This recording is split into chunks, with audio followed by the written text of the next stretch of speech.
Pertama-tama kami Tumus TKR mengucapkan terima kasih, yaitu kita pada bulan lalu telah sukses menjalankan acara Maulid Nabi dan digabung dengan acara sholat subuh gabungan secara satu, yaitu menjalankan dan kami berterima kasih atas donatur yang telah mensukseskan acara tersebut, dan juga donatur untuk pengkajian sekarang yang dapat dikajian di tengah-tengah perubahan ini adalah yang telah kita gali sebelumnya sudah lebih dari 20 tahun belum diganti, dan ini yang baru. Alhamdulillah kita dapat memilih model masjid Nabawi. Semoga dengan adanya lampu ini dapat lebih meningkatkan kita membangunkan masjid ini. Amin.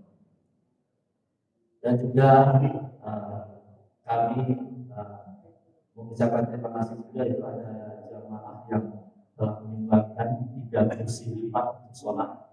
Itu bagi jamaah yang mengalami kesulitan untuk dalam sholat, nanti kita menambah ada 3 kursi lipat yang jamaah telah memberikan sumbangan untuk sholat dengan kursi lipat yang membantu dalam melaksanakan sholat.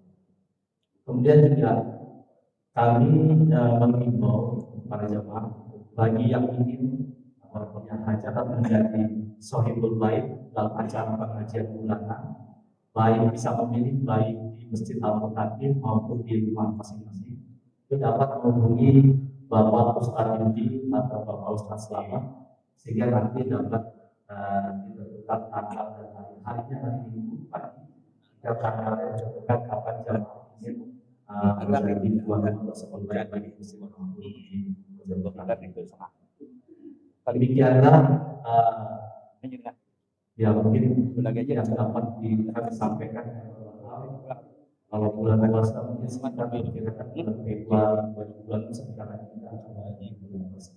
Demikian yang dapat kami sampaikan, dan dikurangkan mohon maaf. Wassalamualaikum warahmatullahi wabarakatuh. Mas, terima kasih. Untuk acara selanjutnya Maulid Hasanah dilakukan dengan interaksi sekaligus ditutup dengan doa yang disampaikan guru kita Pak Ustaz Namun demikian mengingatkan kembali kepada para jamaah, mengingat pentingnya kita berwakil ilmi, dimohon ketenangannya, kenyamanannya jangan sampai para jamaah sendiri. Atas perhatiannya mengucapkan terima kasih kepada guru kita, waktu dan telah melakukan dengan segala. Wa sallallahu Muhammad.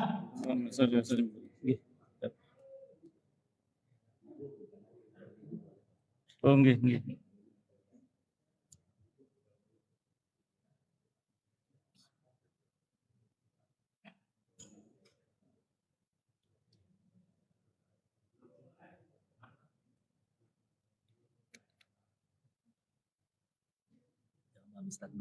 Oke, siap.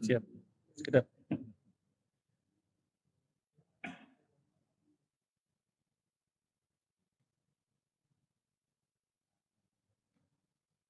Saya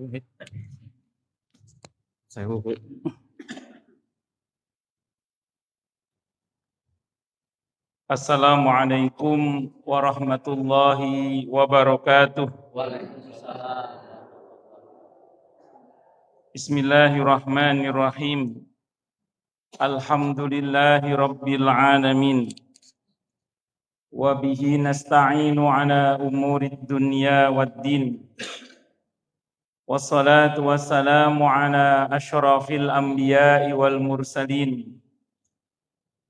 Sayyidina wa habibina wa syafi'ina wa qurrati a'yunina wa maulana Muhammadin wa ala alihi wa ashabihi wa dzurriyyatihi ajma'in. Amma ba'd.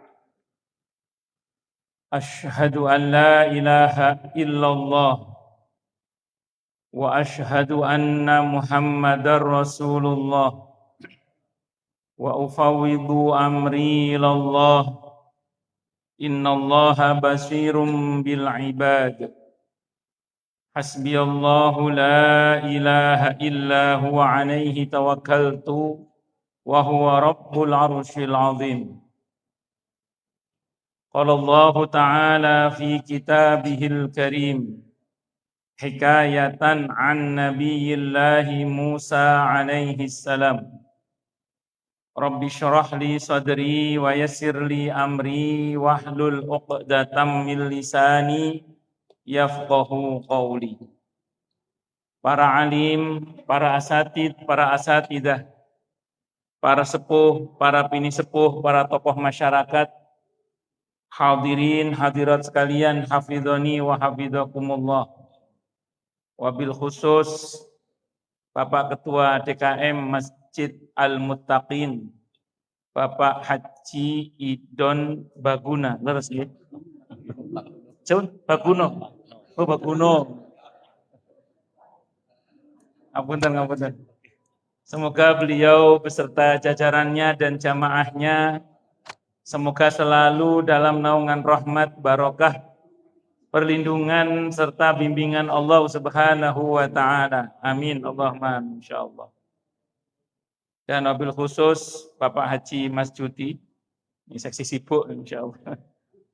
Yang semoga beliau beserta pemakmur masjid yang lainnya yang bagian ngurusi rumah Allah ini semuanya saja, termasuk donaturnya dan jamaahnya, semoga semuanya saja juga selalu dalam naungan rahmat, barokah, perlindungan serta bimbingan Allah Subhanahu wa taala. Amin Allahumma insyaallah. Wabil khusus segenap ketua majelis taklim ibu-ibu, ketuanya sinten iki ketuanya? Ibu Haja sinten? Haja Tuti Sumaryono nggih. Oh nggih. Semoga ibu beserta jamaahnya juga selalu dalam naungan rahmat, barokah, perlindungan serta bimbingan Allah Subhanahu wa taala plus tambah cuantik lahir batinnya. Amin Allahumma insyaallah. Pakai koh nih cantiknya pakai kol. Dan nun sewu segenap tokoh-tokoh masyarakat yang saya nggak bisa sebutkan satu persatu namanya tanpa mengurangkan hormat saya. Semoga panjenengan semua diberi oleh Allah sehat walafiat, panjang umur yang mubarakah. Amin Allahumma insyaallah. Sama Imam Masjid Ustadz Sinten Asmo? Ustadz Muhammad Hidayat sama Pak Slamet, Masya Allah, Ustadz Slamet, orang lama ini. Saya sebenarnya sering di sini Pak Ketua DKM, cuman khutbah. Kalau kuliah duha itu pernah sekali zaman Ketua DKM-nya masih Pak Slamet juga itu. Enggak gitu. Jadi berapa tahun yang lalu kepungkur. Saya yang sering bu khutbah Jumat yang sering. Ini beliau yang bagian hubungi saya ini, seksi sibuk ini. Pertama-tama tentu mari kita haturkan puja dan puji syukur kita ke hadirat Allah Subhanahu wa taala dengan berucap alhamdulillahi rabbil alamin. Mudah-mudahan dengan hamdalah ini nikmat dari Allah untuk kita ditambah. Karena Allah telah berjanji dalam Al-Quran di surah Ibrahim ayat 7. A'udzubillahi sami'il alim minasyaitonir rajim. Wa ita'adzana rabbukum la in syakartum la azidannakum wa la in kafartum inna adzabi lasyadid. Jadi kalau kita bersyukur, sungguh nikmat dari Allah untuk kita ditambah. Dan kalau kita kufur, kita diingatkan oleh Allah akan siksa yang sangat pedih. Ini janji Allah dan janji Allah dalam Al-Quran itu la raiba fih, tidak ada keraguan di dalamnya. Di antara penjelasan la raiba fih adalah siapapun yang mengamalkan isi Al-Quran dengan keimanan dan keyakinan, maka Allah akan tunjukkan kebenaran Al-Quran itu kepadanya hingga tiada lagi keraguan dalam hatinya. Salawat dan salam semoga tercurah limpahkan untuk junjungan kita Nabi besar Muhammad sallallahu alaihi wasallam. Semoga kita semua diakui sebagai umat beliau. Amin Allahumma amin insyaallah. Saya wasiatkan terutama untuk diri saya sendiri dan panjenengan semua agar kita semua terus berusaha meningkatkan ketakwaan kita kepada Allah Subhanahu wa taala. Karena dengan takwa itulah kita bisa memperoleh derajat yang sangat tinggi dengan sesungguhnya di sisi Allah Subhanahu wa taala.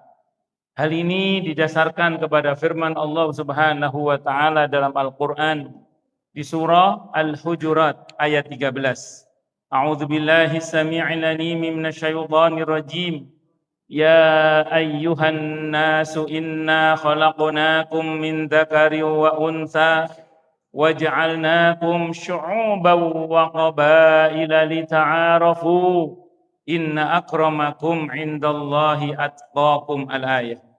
Wahai manusia, sesungguhnya kami telah menciptakan kalian dari seorang laki-laki dan seorang perempuan, berkembang menjadi bersuku-suku dan berbangsa-bangsa agar kalian saling mengenal. Sesungguhnya yang paling mulia di antara kalian di sisi Allah adalah yang paling bertakwa. Allah juga berjanji akan memberikan bonus bagi siapapun yang sungguh-sungguh bertakwa kepada Allah, berupa solusi atau jalan keluar dari setiap masalah yang dia hadapi.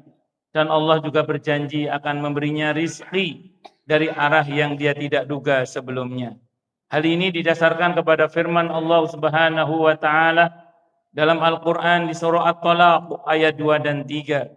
A'udzu billahi samii'il 'aliim minasyaitonir rajim. Wa may yattaqillaha yaj'al lahu makhraja wa yarzuqhu min haitsu la yahtasib. Dan barang siapa orang yang bertakwa kepada Allah, maka Allah akan berikan dia jalan keluar dan rezeki yang tak terduga. Di tempatnya Allah berfirman, wa may yattaqillaha yaj'al lahu min amrihi yusra. Siapa yang bertakwa kepada Allah, maka Allah akan jadikan urusannya mudah. Semoga kita semua minal muttaqin, bahkan lil muttaqina imama. Amin, Allahumma amin insyaallah. Allahumma inna nas'aluka ilman nafi'a wa rizqan thayyiba wa amalan mutaqabbala wa fatahallahu lana futuhal arifin. Allahumma inna na'udzubika min ilmin la yanfa' wa amalin la yurfa' wa qalbin la yakhsha' wa du'a la yusma'. Allahumma ati anfusana taqwaha wa zakkiha anta khairu man zakkaha anta waliyuha wa maulaha. Amin, Allahumma amin insyaallah. Bapak Ibu sekalian, hafizani wa hafizakumullah. Dalam hadis Sahih Bukhari, Sahih Muslim, pernah ada seorang lelaki di tengah-tengah kajiannya Rasulullah Muhammad sallallahu alaihi wasallam, dia bertanya, "Mata sa'ah, kapan kiamat?" Mata sa'ah, kapan kiamat? Kalau yang saya baca dalam kitab Ar-Rasul Al-Muallim dalam bukunya Syekh Abdul Fattah Abu Buddah rahimahullah, itu Nabi melanjutkan pembelajarannya sampai titik baru beliau bertanya, "Manis sa'il?" Siapa tadi yang bertanya? "Saya ya Rasulullah." Nabi itu kalau ada orang nanya, beliau menghadapkan dengan badannya begini. Jadi nggak cuma siapa sih tangor, nggak gitu. Nabi itu menghadapkan, "Siapa manis sa'il?" Siapa bertanya? "Saya Rasulullah." Nabi langsung menghadapkan badannya ke arah orang itu. Kata Nabi, "Madza a'datta laha?" Apa yang kamu persiapkan untuk menghadapi kiamat? Orang ini nanya kiamat, oleh Nabi nggak jawab kapan kiamat itu, tapi Nabi balik bertanya, apa yang telah kamu persiapkan kok kamu nanya kiamat? Ini menunjukkan bahwa kapan kiamat itu nggak penting. Yang penting adalah persiapan untuk menghadapi kiamat. Malah ulama-ulama belakangan kalau tanya tentang kiamat, apa jawabannya? Sudahlah, kamu nggak usah mikir kiamat kubro. Orang beriman itu tidak mendapati kiamat kubro. Tapi mbok ya kamu itu mikir kiamat sughro, karena setiap orang pasti mengalami kiamat sughro, kematian maksudnya. Jadi saya ulang, kapan kiamat berarti nggak penting. Yang penting adalah persiapan menghadapi kiamat. Makanya Nabi tanyakan, apa yang telah kamu persiapkan? Maka jawaban orang itu, la syai'a, tidak ada ya Rasulullah. Illa anni uhibbullaha wa rasulah. Selain dari saya hanya punya modal mencintai Allah dan mencintai utusannya, yaitu Rasulullah Muhammad sallallahu alaihi wasallam. Artinya apa ini? Artinya dia nggak punya modal apa-apa selain cuman itu saja, cinta itu. Yaitu cinta kepada Allah dan cinta kepada Rasulullah Muhammad sallallahu alaihi wasallam. Apa kata Nabi setelah itu? Anta ma'aman ahbabta. Kalau begitu kamu akan bersama dengan siapa yang kamu cintai. Di hadis yang lain, almar'u ma'aman ahabbah. Seseorang akan bersama dengan siapa dia cinta. Sahabat Anas ibn Malik radhiyallahu anhu selaku rawi hadis itu berkata, apa kata beliau? Tidak ada hal yang paling membahagiakan hati saya selain dari pernyataan Nabi yang mengatakan engkau akan bersama dengan siapa engkau cinta. Karena itu berarti kata beliau, saya berkesempatan akan membersamai Rasulullah Muhammad sallallahu alaihi wasallam, Abu Bakar dan Umar radhiyallahu anhuma. Walaupun saya tidak bisa beramal sebagaimana beliau bertiga, karena saya mencintai beliau bertiga. Itu kata sahabat Anas ibn Malik radhiyallahu anhu. Maka di antara modal utama yang harus kita miliki kalau kita ingin satu rombongan bersama Rasulullah Muhammad sallallahu alaihi wasallam adalah kita harus punya rasa cinta dalam hati kita kepada Allah dan kepada Rasulullah Muhammad sallallahu alaihi wasallam. Karena nanti masuk surga itu tidak satu-satu. Kalau merujuk pada surah Az-Zumar ayat 70-an ke atas itu. Masuk surga itu pakai rombongan-rombongan. Sebagaimana masuk neraka juga pakai rombongan-rombongan. Wasiqal ladzina taqaw rabbahum ilal jannati zumara. Dan digiring masuk ke surga orang-orang yang bertakwa kepada Tuhan mereka itu dengan rombongan-rombongannya. Sebagaimana orang yang masuk neraka juga pakai rombongan, naudzubillah ya yang ini ya. Wasiqal ladzina kafaru ila jahannama zumara. Digiring masuk ke neraka orang-orang yang kafir itu dengan rombongan-rombongannya, naudzubillah. Nggih, naudzubillah min syarri dzalik. Nah, kenapa kok pakai rombongan? Karena kata para ulama, di dunia ini orang biasanya senang bikin rombongan. Maka ibu-ibu punya rombongan arisan, punya rombongan gowes, mungkin bapak-bapak, ada rombongan pimpong, rombongan mancing, semacam-macam. Selama itu halal, monggo saja. Tapi harus punya rombongan yang seperti ini. Majelis taklim begini harus punya kita, harus punya. Bukan dianjurkan, harus punya. Karena jangan sampai nanti kita tidak nyambung dengan rombongannya Rasulullah Muhammad sallallahu alaihi wasallam. Karena majelis ilmu dan majelis zikir seperti ini dulu ada di masa Rasulullah Muhammad sallallahu alaihi wasallam. Hadisnya sahih Muslim. Nabi ada dalam kitab Ar-Rasul Al-Muallim. Satu saat Nabi bersabda, Nabi memuji di Nabawi itu ada di masa Nabi itu, di Masjid Nabi itu dulu ada 2 halaqah ilmu, ada 2 halaqah maaf. Yang satu halaqah ilmu, yang satu halaqah zikir. Nabi puji dua-duanya, nggak ada yang Nabi salahkan. Yang satu sahabat bikin halaqah lingkaran kajian ilmu, yang satu bikin halaqah zikir. Dalam hadis Sahih Muslim dipuji oleh Nabi dua-duanya. Dipuji dua-duanya. Ada dalam kitab Ar-Rasul Al-Muallim karya Syekh Abdul Fattah Abu Huddah rahimahullah. Disebutkan di situ, tapi karena saya seorang guru kata Nabi, saya duduk di majelis ilmu kata Nabi. Majelis kita hari ini 2 sekaligus. Halaqah ilmu, halaqah zikir sekaligus. Nah, ini Masya Allah, ini majelis yang disukai oleh Rasulullah Muhammad sallallahu alaihi wasallam. Semoga Allah terima ngaji kita, sehingga mudah-mudahan kita satu rombongan dengan rombongannya Rasulullah Muhammad sallallahu alaihi wasallam. Amin. Allahumma amin insyaallah. Bapak Ibu sekalian, hafidhani wa hafidhakumullah. Tentu cinta itu harus dibuktikan. Karena kalau cuma ngomong cinta saja, semua bisa ngomong. Makanya cinta itu harus dibuktikan. Supaya cinta kita enggak gombal. Supaya cinta kita enggak gombal. Supaya enggak gombal, makanya cintanya harus apa tadi? Dibuktikan. Karena kalau orang Jawa Timur nyebutnya gombal mukio itu nanti cinta.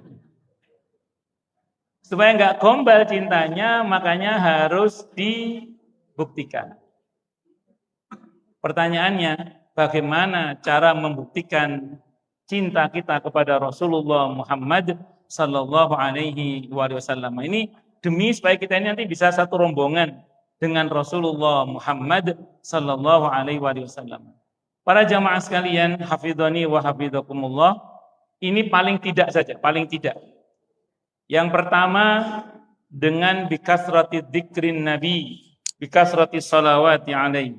Dengan cara memperbanyak menyebut dan mengingat Nabi kita Muhammad sallallahu alaihi wasallam, dengan cara memperbanyak bersalawat untuk Nabi kita Muhammad sallallahu alaihi wasallam. Ada sebuah makalah yang mengatakan, ini pepatah Arab yang mengatakan, man kasura kalamuhu, man ahabba syai'an kasura dzikruh. Mohon maaf. Siapa yang mencintai sesuatu, dia pasti akan banyak menyebut dan mengingat sesuatu itu. Jadi ada makalah yang mengatakan, siapa yang mencintai sesuatu, maka dia akan banyak menyebut dan mengingat sesuatu itu. Makanya ada lirik tahun 80-an atau 90-an itu Pak Haji, ya. Mau makan ingat kamu, mau tidur ingat kamu. Oh, enggak. Enggak sinten namanya? Dina Mariana. Dina Mariana katanya Bos. Masya Allah. Atau yang Evita Malang itu namanya. Mau makan teringat pada Mbak. Tapi saya nggak boleh lama-lama membacakan lirik lagu, takutnya ustadznya luntur nanti. Guyon. Tapi enggak, maksud saya itu ada betulnya makalah itu. Memang orang kalau mencintai pasti dia akan banyak menyebut dan mengingat yang dicintai. Maka sepatutnya lah kalau kita mengaku mencintai Nabi kita Muhammad sallallahu alaihi wasallam, hendaklah kita ringan lisan dan hati untuk bersolawat untuk Nabi kita Muhammad sallallahu alaihi wasallam. Di samping memang bersolawat itu diperintah oleh Allah dalam Al-Quran di surah Al-Ahzab ayat 56. Innallaha wa malaikatahu yusalluna 'alan nabi ya ayyuhalladzina amanu sallu 'alaihi wa sallimu taslima.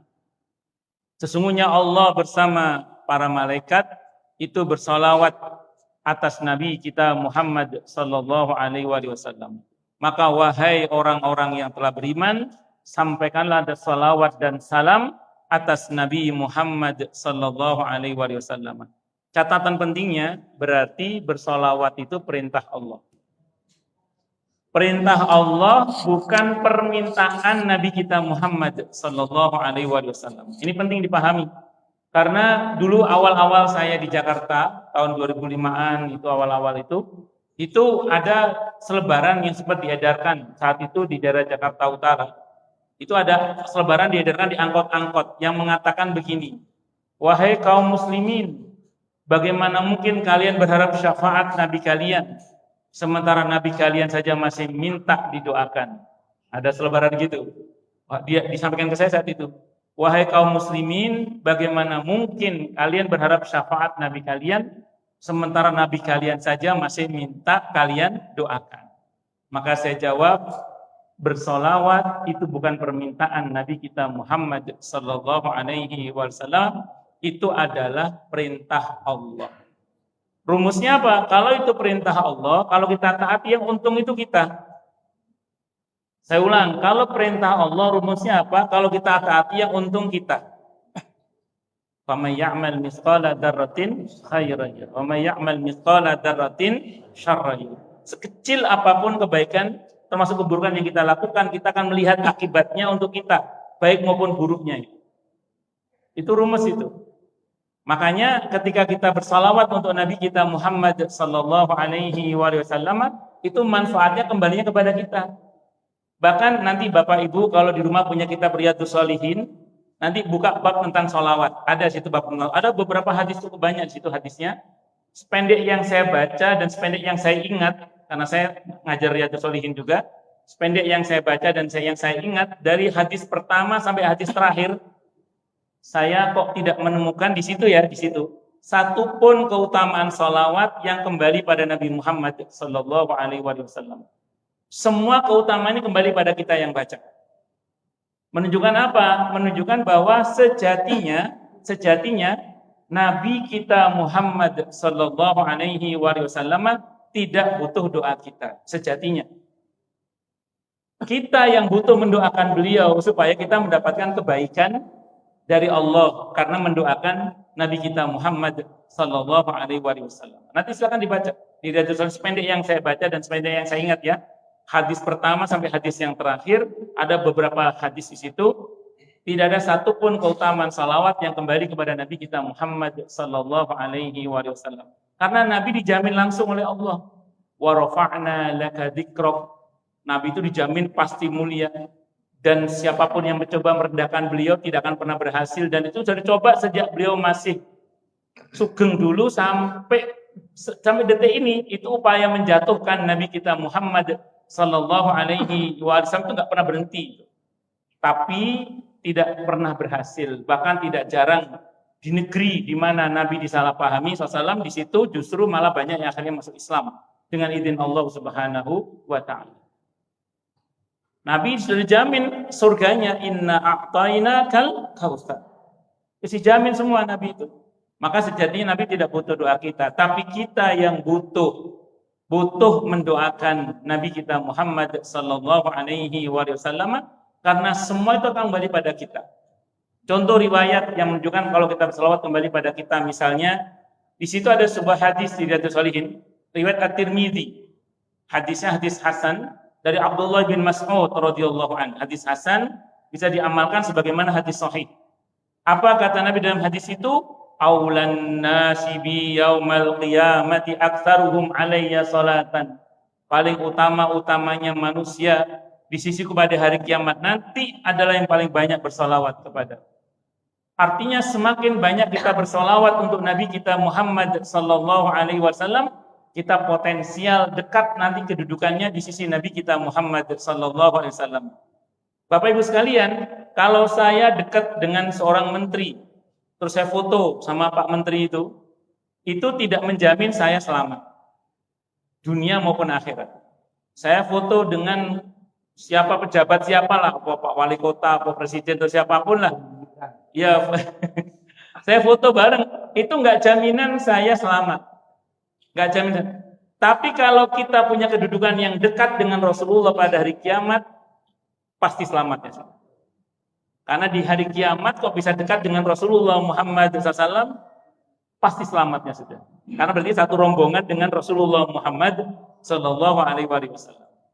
Maka supaya kita ini dekat dengan Rasulullah Muhammad SAW, ringankan lisan dan hati untuk bersolawat untuk Nabi kita Muhammad SAW. Bahkan di dalam hadis itu juga dalam kitab Riyadhus Shalihin diterangkan hadis Ubay bin Ka'ab radhiyallahu anhu. Ubay bin Ka'ab radhiyallahu mengatakan, berapa persen ya Rasulullah yang harus saya baca dalam bentuk salawat kepadamu di waktu malam ketika saya sholat malam? Kata kamu terserah, kata Nabi terserah, kata Nabi. Bagaimana kalau sepertiganya, seperempat, sampai sepenuhnya pokoknya. Bagaimana kalau seluruh doa saya pada malam itu tidak ada lain kecuali bersalawat kepadamu ya Rasulullah? Kata Nabi, idzan kalau begitu tuqdo hajatuk, hajatmu akan dipenuhi. Wa yufahammuk, kesedihanmu akan dicukupkan, nggak sedih lagi. Wa yughfaru laka dzambuk aw kamakan. Ada beberapa riwayat dalam hadis yang lain ya, cuman yang di Riyadhus kurang lebih itulah.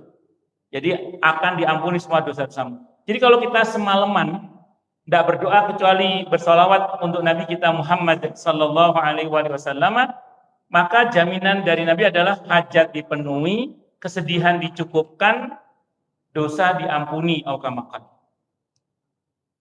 Itu kalau kita bersalawat semalaman suntuk. Ya nggak harus tiap malam, paling nggak sesekali. Tetap sholat malam, hanya nggak doa kecuali sholawat saja. Saya pas baca hadis ini teringat kakek saya, Allah yarham. Kakek saya itu satu saat kedatangan tamu. Tamunya ini bapaknya teman saya waktu SD. Mohon maaf sedang mengalami sakit gila. Saudara keluarganya bilang, bah, manggil kakek saya, bah, niki jenengan dungani, bah, sama doakan, bah, mudah-mudahan sembuh, mboten gendeng malih, jadi enggak gila lagi. Gendeng itu gila. Akhirnya qadarullah ini ya, sembuh itu. Nah, kakek saya cerita sama saya. Ngerti enggak tak wacana opo, kata kakek saya. Ngerti enggak saya bacakan apa? Mboten Buya, saya manggil kakek saya Buya. Mboten Buya. Iku sewengi-wengi tak wacana sholawat, kata kakek saya. Tak wacana sholawat iku sewengi-wengi, kata Buya saya. Kata kakek saya itu. Saya minta sama Allah agar orang ini sembuh. Qadarullah sembuh. Saya tahu karena itu kakek saya cerita langsung ke saya. Terus yang gila itu bapaknya teman saya waktu SD. Itu qadarullah sembuh. Makanya kalau untuk hajat-hajat yang berat, sesekali melekan lah. Wong sopir bis malam saja rela melekan semalaman suntuk demi ratusan ribu. Masa kita untuk hajat yang berat tidak mau melekan? Sesekali, nggak harus tiap malam, saben bengi ya rotok-rotok. Itu seperti itu. Oh, tapi sopir bis malam itu persiapan Ustaz. Ya kita sama harus persiapan. Apa minum sing ruso-ruso tak apa terserah nih. Apa ngunyah-ngunyah marning atau ngopi-ngopi sesekali. Perlu kita lakukan untuk riyadhah, untuk latihan kita supaya di samping harapan kita dan nanti hari kiamat kita bisa bersama dengan Rasulullah Muhammad sallallahu alaihi wasallam. Itu target utama kita itu ridha Allah dan bersama dengan Rasulullah Muhammad sallallahu alaihi wasallam. Kalau hajat-hajat duniawi itu ya masing-masing orang kan hajatnya apa? Beda-beda gitu. Oh, suami kok medhit tenanan ya tak selawat ya lah. Namanya juga usaha nggih mungkin. Allah Akbar. Bojo kok keranjingan TikTok iki kata selawat ya. Oh, lanjut nggih, tapi ingat target utama ridho Allah bersama dengan Rasulullah Muhammad sallallahu alaihi wasallam. Pun ini yang pertama, bersolawat. Kemudian yang kedua, tidak cukup hanya dengan bersolawat, tapi lebih dari itu adalah berittiba, mengikuti sunnah Rasulullah Muhammad sallallahu alaihi wasallam. Dalam hal ini mengikuti sunnah Rasulullah Muhammad SAW, Allah berfirman dalam Al-Quran di surah Ali Imran ayat 31. Qul in kuntum tuhibbunallaha fattabi'uni yuhibbukumullah wa yaghfir lakum dzunubakum. Yang kakinya kesemutan boleh selonjor Bu, monggo silakan. Bapak-bapak juga boleh selonjor, monggo silakan. Saya lupa, mohon maaf saya lupa, monggo. Kalau sama saya berdiri lompat-lompat juga boleh, bebas. Monggo silakan. Monggo nggih. Selonjor-selonjor boleh Pak, monggo silakan. Berdiri lompat-lompat juga boleh, monggo silakan. Apunten saya lupa tadi. Biasanya saya kalau pengajian ngomong gitu biasanya. Biasa faktor U nggih. Oh, lanjut. Jadi ittiba itu kata Allah dalam Al-Qur'an surah Ali Imran ayat 31 itu yang artinya katakanlah wahai Nabi, jika kalian mengaku mencintai Allah, maka ikutilah aku. Maka Allah akan mencintai kalian dan mengampuni dosa-dosa kalian. Mungkin saya tidak akan membahas ittiba dalam masalah ibadah, jenengan pun paham sedanten lah. Sudah ngerti semua tentang sallu kama ra'aitumuni usalli. Salatlah kalian sebagaimana kalian melihat aku salat. Khudu anni manasikakum. Ambillah cara manasik haji kalian sebagaimana cara manasikku. Jenengan pun paham sedanten. Saya ingin ingatkan kita semua, bahkan dalam masalah keseharian kita pun, kita usahakan semangat ikuti sunnah Nabi kita Muhammad sallallahu alaihi wasallam. Contoh yang paling sederhana saja, misalnya saya kita kalau lapar ngapain? Makan. Berarti makan karena lapar. Nggih, kalau makan karena lapar, di fikih yang saya pernah pelajari, hukum makan dan minum itu mubah. Hukum makan dan minum itu apa? Mubah. Mubah itu artinya nggak ada pahalanya, nggak ada dosanya. Jadi kalau kita asal makan loh ya, atau asal minum, mubah. Nggak ada pahalanya, nggak ada dosanya. Yuk, apalagi makan karena lapar tadi, itu sudah sunat fitrahnya gitu. Tapi ini menarik. Lain kalau begini, begitu kita lapar, kita dalam hati berkata, perintah Allah kalau lapar ngapain ya? Makan. Berarti makan karena perintah Allah. Beda apa beda? Yang pertama karena lapar, yang kedua karena perintah Allah. Memang ada Ustaz perintah makan di Al-Quran? Ada. Kulu washrabu wala tusrifu. Makan, minum, jangan berlebihan misalnya. Oh berarti perintah makan ada, iya. Orang yang makan karena perintah Allah dengan makan karena lapar itu beda. Kalau makan karena perintah Allah, sedari awal makan sudah dapat pahala. Kenapa? Karena mentaati perintah Allah. Terus cara makannya, ngikut cara makannya Rasulullah Muhammad Sallallahu Alaihi Wasallam. Bagaimana cara makannya Rasulullah Muhammad SAW? Paket dasarnya mawon nggih. Bismillah, tangan kanan, hamdalah. Paket dasar. Bismillah, hamdalah. Bismillah, tangan kanan, hamdalah. Pun mawon, paket dasar. Oh soal berdiri, menjilat jari itu rinciannya panjang itu dan itu masih banyak diskusi-diskusinya. Tapi yang pokok adalah Bismillah, tangan kanan, nopo, hamdalah. Ada diskusinya kalau yang lain-lain.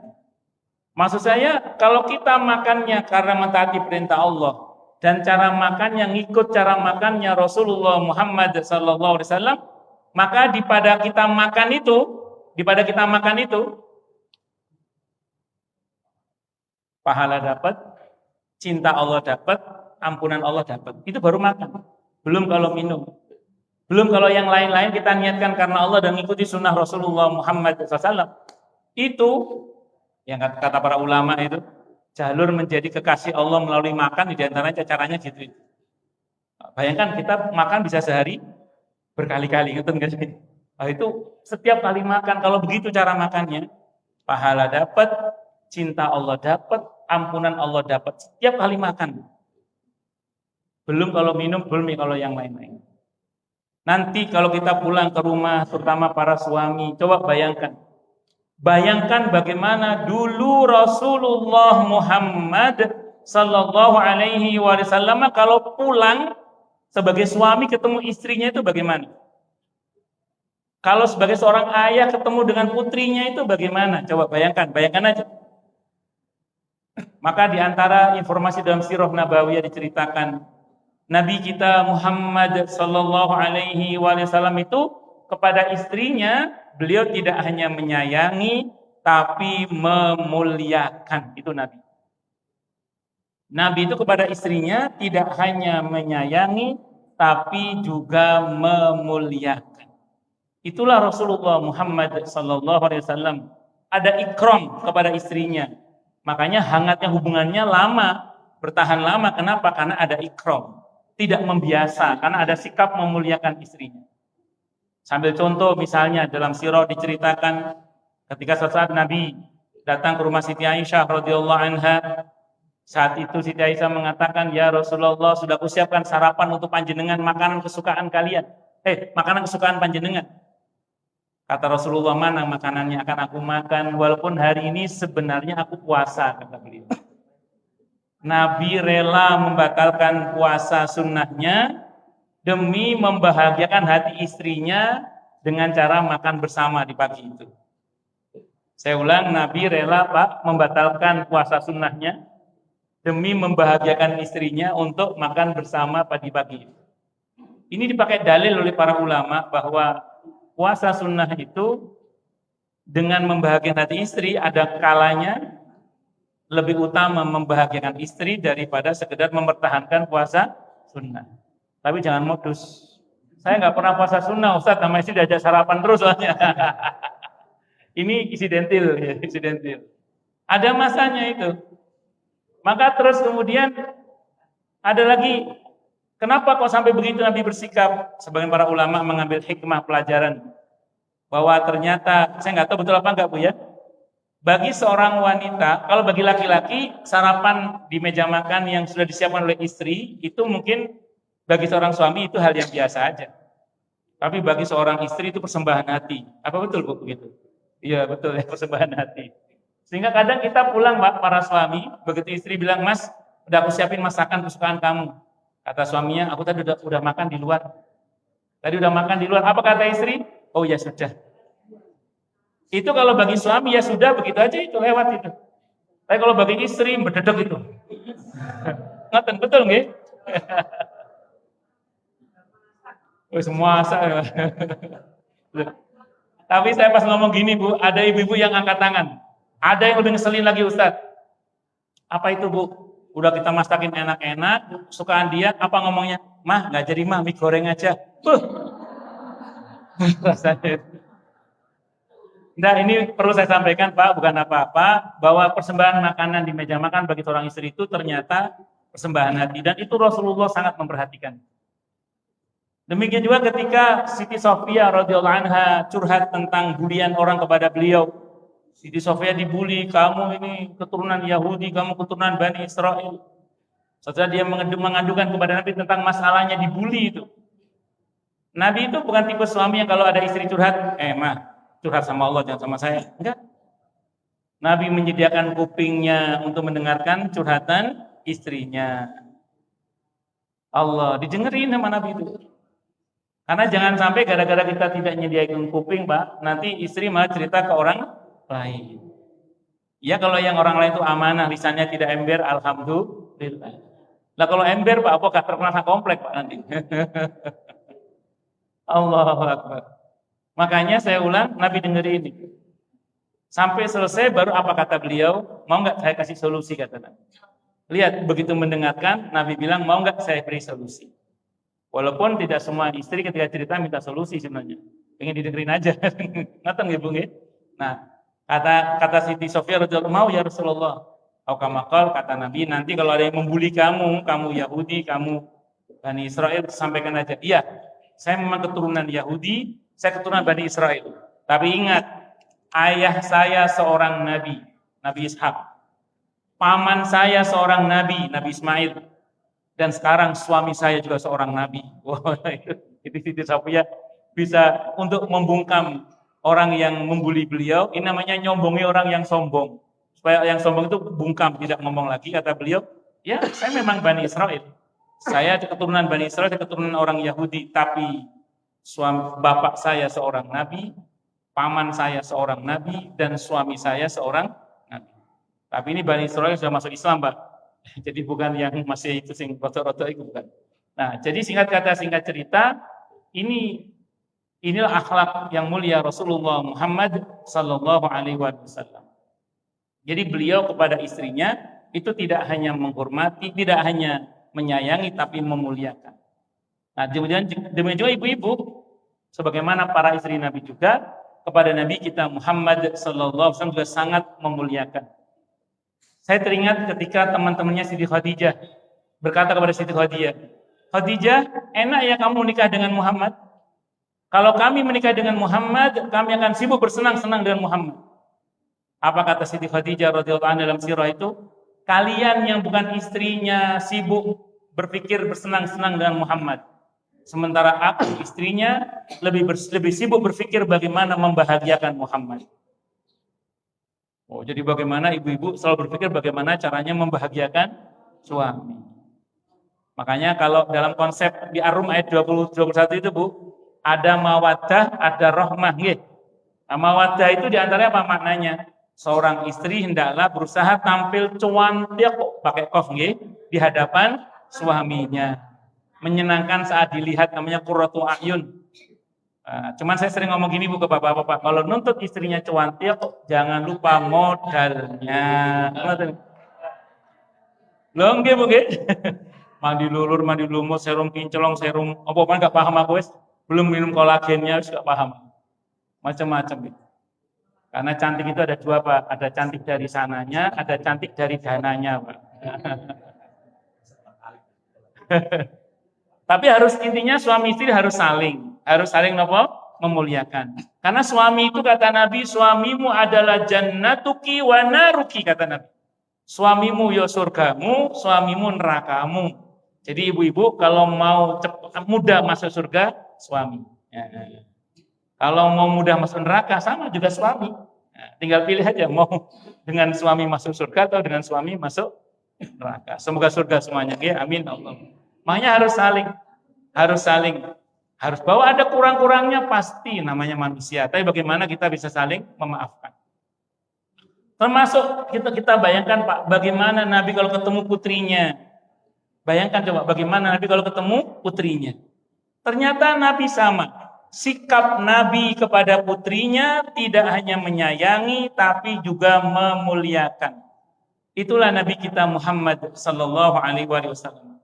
Dalam sirah disebutkan kalau ada majelis Rasulullah Muhammad sallallahu alaihi wasallam, ada majelis Nabi kita Muhammad sallallahu alaihi wasallam, tiba-tiba Siti Fatimah yang masih belia datang masuk.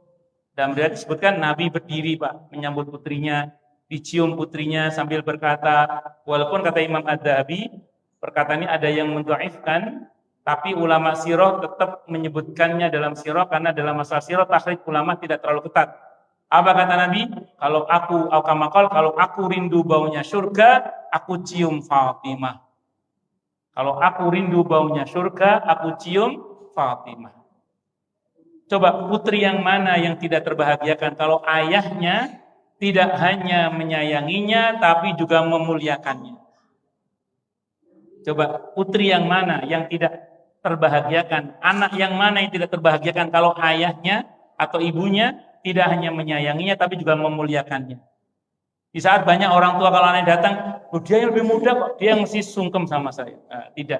Nabi tidak begitu. Justru Nabi yang menghormati putrinya, dan imbal baliknya apa? Putrinya lebih menghormati lagi kepada ayahnya. Dan dalam ilmu pendidikan, rasa hormat itu sangat penting untuk bagian dari pola pendidikan. Yang tulus, yang tidak dibuat-buat, ya, itu seperti itu. Nah, para jamaah sekalian, hafidhoni wa hafidhakumullah, pernah suatu saat, dalam hadis Sahih Bukhari, ada beberapa redaksi, diantaranya, ini mafhum riwayat ya, pernah Siti Fatimah radhiyallahu anha sowan menghadap kepada Nabi kita Muhammad sallallahu alaihi wasallam. Ketika itu Siti Fatimah tidak mendapati ayahnya di rumah. Ketemunya sama Siti Aisyah radhiyallahu anha. Beliau bilang, "Ya Ummul Mukminin, wa ibu, sampaikan kepada ayahku, putrinya Fatimah tadi datang minta pembantu karena capek ngurus masalah rumah tangga." Apa yang terjadi? Nabi hari itu pulang malam. Kata Siti Aisyah radhiyallahu anha, "Ya Rasulullah, tadi putrimu datang ke sini minta pembantu." Itu Nabi baru datang, Bu. Gak pakai besok. Malam itu juga beliau langsung keluar. Keluar ke rumah Siti Fatimah radhiyallahu anha. Beliau ketok pintunya, "Assalamualaikum Fatimah, Ali." Okamakal, dibukakan pintunya, kata Siti Fatimah, "Aku lihat ayahku datang malam itu juga." Saat itu kata Siti Fatimah, saya sedang berdua dengan suami saya dalam kondisi musim dingin, satu selimut. Ayahku masuk ke dalam selimut itu, kita ngobrol bertiga Pak dalam satu selimut. Kebayang ya akrabnya Nabi dengan putrinya dan mantunya. Tapi boleh ngomong satu selimut gitu. Jadi ada Nabi kita Muhammad SAW, ada Sayyidina Ali bin Abi Thalib radhiyallahu anhu, ada Siti Fatimah radhiyallahu anha, ngobrol satu selimut. Kebayang ya bagaimana akrabnya Nabi dengan mantunya, bagaimana akrab dengan putrinya. Ngobrol satu selimut, kalau anaknya perempuan boleh Pak, kalau mantunya perempuan jangan satu selimut. Ini ceritanya mantunya laki-laki. Kata Siti Fatimah, "Aku rasakan dinginnya kaki ayahku." Kata Siti Fatimah. Dan apa sabda Nabi kita Muhammad SAW, kalau bahasa kita, "Mau nggak kalian berdua aku ajari yang lebih baik daripada apa yang kalian minta?" Nabi mau bilang, "Bapak enggak punya jatah pembantu, Dok," gitu. Cuman mau nggak kamu Bapak ajari yang lebih baik daripada yang kalian minta? Nabi menggunakan kalimat yang positif. Nabi dalam berkata kepada putrinya berhati-hati. Jangan sampai mengecewakan, tapi juga harus realistis. Maka Nabi menggunakan kalimat optimis. "Mau nggak kalian aku ajari sesuatu yang lebih baik daripada yang kalian minta?" "Mau ya Rasulullah." Habis sholat, baca subhanallah 33 kali. Ini ada beberapa riwayat yang ini ya. Alhamdulillah 33 kali, Allah Akbar 33 kali. Nanti ada yang 34 macam-macam, tapi yang umumnya aja ya. Yang ke-100 lengkapi dengan la ilaha illallah wahdahu la syarikalah lahul mulku wa lahul hamdu wa huwa ala kulli syai'in qadir. Kalau versi Abi Dawud, yuhyi wa yumit wa huwa ala kulli syai'in qadir. Yang versi Abi Dawud, yang versi Bukhari tak pakai yuhyi wa yumit. Nah, terus singkat cerita, akhirnya baca itu, kata Nabi selesai, nanti kalau mau tidur baca lagi itu. Nah, sejak itu Siti Fatimah tidak pernah capek lagi. Makanya obat capeknya ngurus keluarga atau supaya kita nggak gampang capek, itu diantara zikirnya tadi itu. Bukan hanya minum yang ruso-ruso itu, tapi bagaimana kita zikir itu juga diantara zikir supaya kuat lahir batin kita adalah zikir seperti itu. Nah, ini diantara hal-hal yang bisa kita perhatikan di dalam kehidupan sehari-harinya Rasulullah Muhammad SAW yang tidak hanya menyayangi putrinya, tapi juga memuliakan putrinya. Bahkan Nabi itu hampir tiap malam ketok pintu Sayyidina Ali dan Sayyidina Fatimah radhiyallahu anhuma. Fatimah, Ali bangun tahajud. Saat saya nun sewu nggih, beberapa orang tua ketika akad nikah selesai menikahkan putrinya, yang ngomong ke menantunya laki-laki itu, mulai sekarang tanggung jawabku sebagai seorang ayah sudah berpindah kepadamu. Itu beberapa orang tua laki-laki betul-betul melepas putrinya tanpa diperhatikan lagi selesai, karena dianggap sudah suaminya semua. Saya sering bilang di mana-mana itu nggak Rasulullah banget itu. Itu nggak Rasulullah banget. Rasulullah Muhammad SAW walaupun putrinya sudah menikah dengan laki-laki yang sangat mulia, bahkan Sayyidina Ali bin Abi Thalib radhiyallahu anhu, tapi Nabi tidak jarang, hampir tiap malam bahkan ketok pintu Siti Fatimah dan Sayyidina Ali. Fatimah, Ali bangun tahajud.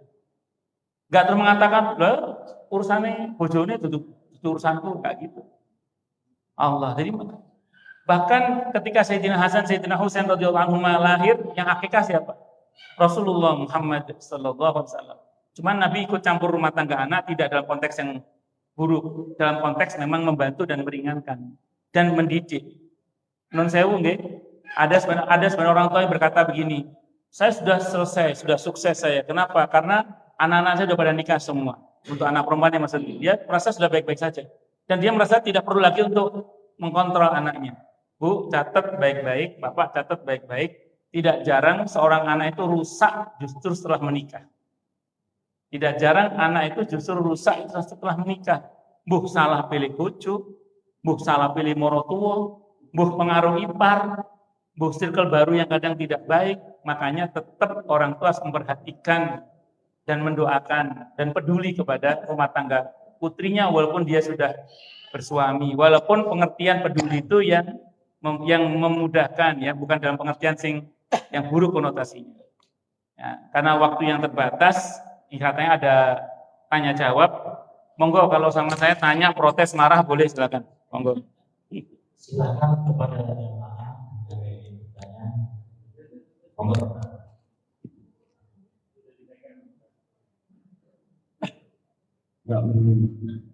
Ya, monggo. Assalamualaikum warahmatullahi wabarakatuh. Waalaikumsalam warahmatullahi wabarakatuh. Saya tertarik dengan salam. Oke, Pak.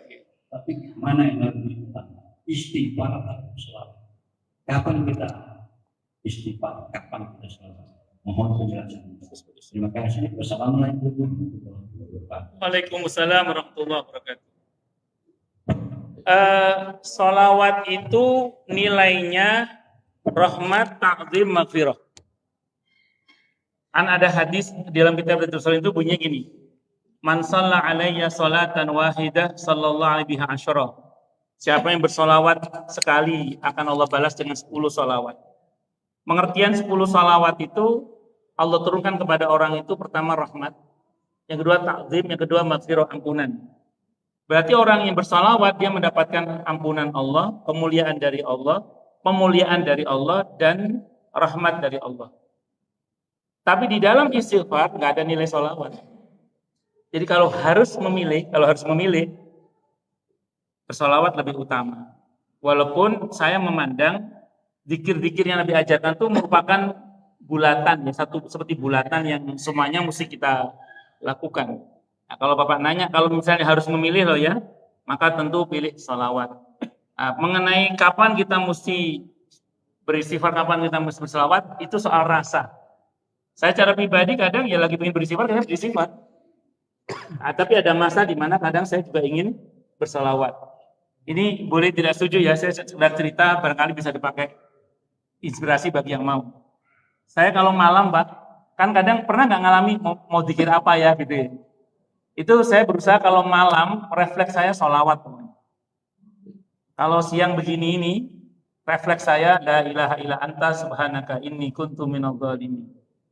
Itu aja pikir saya yang refleks ya, kecuali pagi dan petang nanti sendiri mau tidur sendiri. Tapi kalau naik lagi ngendarai motor atau lagi di mobil atau di mana, itu kadang pengen pikir apa ya. Kan kadang orang kalau nggak punya refleks mikir opo ya, saya mikir. Saya alhamdulillah nggak usah mikir. Pokoknya kalau malam per maghrib sholawat saya banyakin. Kalau subuh ke sini sampai maghrib la ilaha illa anta subhanaka inni kuntu minadh dhalimin. Jenengan monggo terserah, nggak harus sama dengan saya. Ngoten itu yang saya berusaha untuk saya reflekskan. Wallahu a'lam bishawab. Ngoten nggih? Oke, baik. Silakan. Oh, ada lagi Bapak kan? Bapak. Oke. Bismillahirrahmanirrahim. Assalamualaikum warahmatullahi wabarakatuh. Waalaikumsalam warahmatullahi wabarakatuh. Ustaz. Oke. Mengenai sholawat tadi, saya kan banyak sekali sholawat. Ada Betul. sholawat yang katanya berasal dari Rasulullah. Betul. Ada sholawat yang berasal dari orang-orang soleh. Terus Kalau kita ini kira-kira sholawat apa yang paling disukai oleh Allah, yang disenangi oleh Rasulullah, dan apa kita ucapkan Ustaz? bagus. Terima kasih. Wassalamualaikum. Assalamualaikum warahmatullahi wabarakatuh. Kalau mau bersolawat yang betul-betul tidak ada khilaf di antara para ulama lah ya, semua muslimin pasti mengiyakan. Itu memang sholawat Ibrahimiyah yang kalau kita di tahiyat akhir itu, Allahumma, ini terserah ya mau pakai Sayyidina atau nggak pakai Sayyidina, nggak usah berantem gara-gara kata Sayyidina. Saya karena bermadzhab Syafi'i saya pakai Sayyidina. Jadi Allahumma sholli ala Sayyidina Muhammad wa ala ali Sayyidina Muhammad kama shallaita ala Sayyidina Ibrahim wa ala ali Sayyidina Ibrahim sampai innaka hamidum majid. Itu sholawat yang paling bagus. Itu ulama semua sepakat lah, nggak ada khilaf itu. Nah kalau sholawat yang dirangkai oleh para ulama tidak bisa dipungkiri di kalangan kaum muslimin ada perbedaan. Cuman yang salah itu adalah ketika ada orang mengatakan begini, nggak boleh kita bersolawat kecuali yang dari Rasulullah aja, yang lain nggak boleh. Itu salah itu. Kenapa? Karena di masa Nabi sendiri, Nabi kita Muhammad SAW sudah ada solawat yang Nabi tidak bikin, tapi sahabatnya bikin. Di antara tukang syairnya Nabi yang populer adalah Hasan bin Thabit radhiyallahu anhu. Itu banyak itu memuji Nabi kita Muhammad SAW dengan solawat-solawat yang Nabi tidak mengajarkan karena beliau tukang syair. Dan beliau tugasnya adalah membantah syairnya orang-orang jahiliyah yang menghina Nabi kita Muhammad SAW. Maka kalau Anda nanya ke saya, boleh nggak kita bisa bersolawat dengan solawat para ulama yang solihin lah misalnya? Saya jawab tidak ada masalah. Karena di masa Nabi sudah ada solawat-solawat itu. Nah, hanya memang saya tidak bisa pungkiri di antara kaum muslimin yes and no-nya ada misalnya. Wallahu a'lam. Bisa jadi kalau Bapak mau aman, mau steril, istilahnya nggak ada khilaf di antara para ulama, sholawat Ibrahimiyah. Kalau sholawat yang paling pendek, sholawatnya Malaikat Jibril, sallallahu alaihi Muhammad, sallallahu alaihi Muhammad, sallallahu. Itu sholawatnya Malaikat Jibril, paling pendek itu, udah seperti itu. Kalau Ustaz biasanya apa? Saya pakai sholawat barokah itu. Allahumma sholli wa sallim wa barik ala sayyidina Muhammad wa ala ali sayyidina Muhammad. Kalau pakai ada kata wa bariknya itu. Namanya sholawat barokah. Saya kira itu wallahu a'lam. Itu yang sehari-hari ya. Kalau yang paling bagus ya tadi itu. Ngoten kita ya. Ibu, adanya satu. Silakan.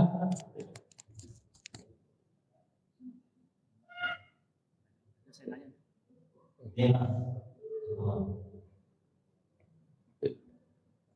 Assalamualaikum warahmatullahi wabarakatuh. Waalaikumsalam. Ustaz tadi ingin mencontohkan beberapa anak buah kita yang sudah meninggal. Ternyata masih ada tanggung jawab. Saya untuk contoh terhadap anak laki-laki, bagaimana yang sudah menikah? Bagaimana tanggung jawab? Assalamualaikum warahmatullahi wabarakatuh. Ya, Nabi itu kan karena putri ya, nggak punya putra beliau. Baik, kalau dalam fikih ini Pak, kalau dalam fikih ini ada rumus dalam fikih. Saya baca dalam fikih sunnah Sayyid Sabiq misalnya di bab tentang nafkah. Ini contoh dalam fikih ya, dalam bab tentang nafkah. Kalau anak tidak mampu sementara orang tua mampu, maka orang tua wajib menafkahi anak. Kalau anak mampu, orang tua tidak mampu, anak juga wajib menafkahi orang tua. Harus ada saling di situ. Jadi jangan pernah kita berkata begini, kan kamu udah nikah, tanggung jawab bapak udah selesai, nggak bisa begitu. Kalau di fikih itu udah ada bekas anak istilahnya. Jadi walaupun dia anak kita laki-laki, kalau dia tidak mampu dan kita mampu, maka kita masih tetap wajib menafkahinya. Hanya mungkin bentuk nafkahnya jangan yang BLT ya, yang bantuan langsung telas itu. Nah, jadi jangan yang konsumtif, tapi kalau bisa yang produktif. Istilahnya jangan cuma dikasih ikannya, kasih juga kailnya. Jadi misalnya anak kita bisa apa nih? Oh bisa usaha bengkel atau konveksi atau apa. Kita kasih dia modal sekali, kasih modal. Kok berhasil? Alhamdulillah. Tapi maaf kan ada juga yang nggak berhasil toh. Kalau mau diulang 2 kali. Itu di fikih, diulang 2 kali. Kok ya sampai 3 kali betul. Kalau betul di fikih 3 kali. Kalau masih mau orang tuanya tapi 3 kali ngasih modal lagi. Kok masih bangkrut juga? Itu namanya safih namanya. Safih itu orang yang tidak punya kecakapan dalam mengelola harta. Kalau orang Jawa bilang gak potongan sogi. Nah, yang model begini ini ya udah kasih aja, kasih aja. Kenapa? Ya gimana? Ini anak kita. Gak ada pilihan. Tentu semampunya orang tua. Orang tua nggak mampu, ya karena nggak mampu gak ada kewajiban karena la yukallifullahu nafsan illa wus'aha. Itu seperti itu. Nah tentu sebisa mungkin dididik dan diarahkan juga. Apa ada Ustadz yang model begitu? Ada. Saya pernah dapat pertanyaan dari jamaah saya, cuman kasusnya ini dia diuji oleh Allah punya adik laki-laki. Adik laki-laki yang punya penyakit muales itu. Jadi penyakitnya muales. Kata kakak-kakaknya, adik laki-laki itu, kata kakak-kakaknya, wis, suruh nikah aja. Siapa tahu kalau dia nikah, dia nanti mau kerja. Ternyata begitu nikah masih muales. Akhirnya kata kakak-kakaknya suruh punya anak. Siapa tahu kalau punya anak dia mau kerja. Akhirnya punya anak, tetap aja muales itu. Akhirnya kakak-kakaknya sepakat, wis, patungan sebulan ya, patungan aja, mau gimana lagi? Saudara mau gimana lagi? Ya sudah, kasih semampunya, kasih patungan antar saudara-saudaranya. Untung masih patungan saudaranya. Kalau enggak kan buat salah gitu. Wallahu a'lam bishawab. Itu kena penyakit muales itu. Matan nggih Pak nggih? Wallahu a'lam. Cukup nggih? Langsung doa. Asyhadu an la ilaha illallah wa asyhadu anna Muhammadar Rasulullah. Allahumma salli wa sallim wa barik ala sayyidina maulana Muhammadin wa ala alihi wa ashabihi wa dzurriyyatihi ajma'in. Walhamdulillahi rabbil alamin. Ya dzal jalali wal ikram, ya hayy ya qayyum, ya arhamar rahimin, ya wadud ya ghaffar, ya mujib da'awat. Allahumma inna nas'aluka bi annana nashhadu annaka anta Allah. La ilaha illa anta al-ahad wa samad wa alladzi lam yalid wa lam yulad wa lam yakul lahu kufuwan ahad. Allahumma ighfir lana dzunubana ولوالدينا ولمشايخنا ولأصحاب الحقوق الواجبات علينا. ربنا اغفر لنا ولإخواننا الذين سبقونا بالإيمان ولا تجعل في قلوبنا غلا للذين آمنوا ربنا إنك رؤوف رحيم. Allahumma ya Allah, ampunlah dosa-dosa kami, dosa-dosa kedua orang tua kami, dosa-dosa guru-guru kami, dosa-dosa keluarga kami, dosa-dosa muslimin muslimat, mukminin mukminat, baik yang masih hidup maupun yang sudah wafat. Allahumma ya Allah, jadikanlah kami semua termasuk orang-orang yang sukses dunia akhirat, selamat dunia akhirat, bahagia dunia akhirat, dan permudahlah setiap urusan kami ya Rabb fid dini wa dunya wal akhirah. Ya Allah, limpahkanlah hidayah selalu untuk kami, tingkatkanlah selalu hidayah untuk kami, dan berikanlah hidayah untuk siapapun yang melihat kami. Ya Rabbana, ya Rabbana, ya Rabbana, ya Rabbana, ya Rabbana, ya Rabbana, ya Rabbana, Rabbana atina fid dunya hasanah wa fil akhirati hasanah wa qina adzaban nar. Rabbana atina min ladunka rahmatan wa hayyi' lana min amrina rasyada. Rabbana la tu'akhidna in nasina aw akhtana. Rabbana wa la tahmil 'alaina isran kama hamaltahu 'alal ladzina min qablina. Rabbana wa la tuhammilna ma la taqata lana bih wa'fu 'anna waghfir lana warhamna anta maulana fansurna 'alal qaumil kafirin. Rabbana la tuzigh qulubana ba'da idh hadaitana wa hab lana min ladunka rahmah innaka antal wahhab. Rabbana hab lana min azwajina wa dhurriyyatina qurrata a'yun waj'alna lil muttaqina imama. Allahumma khtim lana bi khatimatis sa'adah waj'alna minal ladzina lahumul husna wa ziyadah. Sallallahu ala sayyidina Muhammadin nabiyil ummah wa kashifil ghummah wa ala alihi wa ashabihi wa baraka wa sallam. Subhana rabbika rabbil izzati amma yasifun wa salamun al mursalin walhamdulillahi rabbil alamin.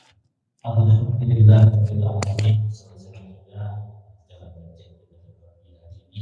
mudah-mudahan senantiasa kita bisa meningkatkan ketakwaan kepada Allah Subhanahu wa taala. Untuk itu marilah kita itu baca pagi siang hari ini namanya hamdalah bersama. Alhamdulillahirabbil alamin. Billahi taufiq wal hidayah. Assalamualaikum warahmatullahi wabarakatuh. Waalaikumsalam. Sallallahu alaihi wasallam. Sallallahu